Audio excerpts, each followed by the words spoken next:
Natation maintenant, c'est quasiment un statu quo qui a eu lieu dans l'eau de la piscine de Montpellier en ce qui concerne les championnats de France, dans la mesure où tout le monde avait plus ou moins son billet dans la poche. Il y avait une petite part de motivation qui s'était envolée très certainement. C'est pour ça, Richard, qu'on n'a vu qu'un seul record de France et des athlètes qui étaient là un petit peu pour les derniers réglages, quoi. Oui, c'est vrai. Vous savez, il faudra être en forme dans 15 jours. Avant, ça ne sert absolument à rien. Exactement. En ce qui concerne les Français, il faudra surtout faire la course de leur vie. Vous rappelez aussi que quand on parle de Jeux Olympiques et qu'on parle de natation, un seul Français a remporté une médaille d'or depuis la création des Jeux. Jean Boiteux, premier du 400 mètres en 1952. C'est peu dans un pays où, tenez-vous bien Lionel, il y a 2234 piscines, dans un pays où 18% des Français pratiquent la natation. 18% de nos compatriotes, cela fait 8 millions de Français. À Montpellier, ils étaient beaucoup moins nombreux, 2000 spectateurs, ce qui est pas mal du tout quand même. C'est déjà ça.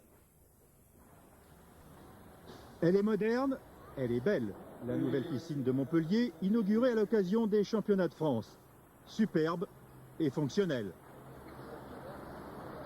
Seulement voilà, dans le bassin lumineux, rien n'a changé depuis des lustres. Programme immuable qui date du Moyen-Âge, qualification le matin, finale le soir, sans oublier cérémonie protocolaire et finale B obsolète.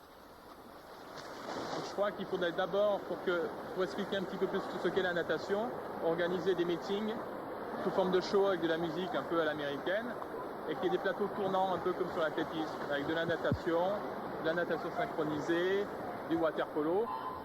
Calfaillant a des idées et n'est pas toujours d'accord, donc il dérange. En conflit avec la fédération il y a quelques semaines, il a réintégré le Club France. On s'est soudain souvenu que les athlètes avaient droit à la parole et que les décideurs n'avaient pas toujours raison. Dans l'eau, une belle démonstration et une victoire sans bavure sur 50 mètres.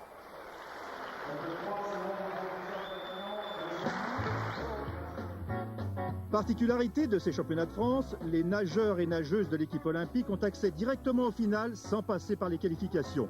Tout le monde a utilisé cette faculté à une exception près, celle de Karine Brémond. Karine Brémond qui a embrassé la natation par hasard pour corriger une colonne vertébrale en mauvais état. À 21 ans, la belle nageuse d'Istres, entraînée par Eric Castaldello, n'a plus d'adversaire dans sa spécialité. Championne de France, elle est qualifiée pour le 100 mètres brasse qui aura lieu le 21 juillet.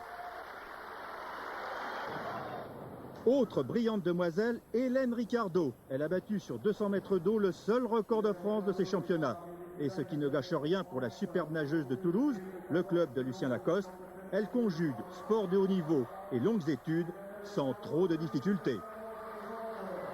Je poursuis des études, je suis en maîtrise physique-chimie et j'ai l'intention de passer le CAPES pour être professeur l'année prochaine. Pour voir Franck Esposito, il y a foule, ils ont raison, car notre Esposito, eh bien, on ne l'a pas reconnu.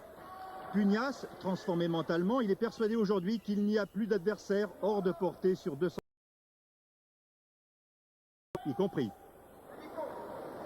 Il est fort, mais je crois que depuis quelques mois, il doit être en train de douter parce que ses performances ont baissé. Donc pour moi, non, pour moi c'est un homme à battre comme tous les autres. J'ai montré que je pouvais le battre, donc mon objectif c'est le battre aux Jeux Olympiques. Impossible de conclure sans celui qui doit se sentir frustré. Sébastien Muff, champion de France du 100 mètres brasse aux dépens de Vladimir Latocha, qualifié lui pour Atlanta. Latocha ira aux Jeux, Muff restera à la maison. Allez Sébastien, Sydney, c'est dans 4 ans. Et oui, ce seront les Jeux de l'an 2000. Il faudra tenir jusque-là, Richard. En attendant, vous, à Atlanta, vous serez au Georgia Tech Aquatic Center. Autrement dit, c'est la piscine olympique pour suivre la natation et aussi le plongeon. Et il ne va pas falloir rater l'évolution de Julie Dano, car...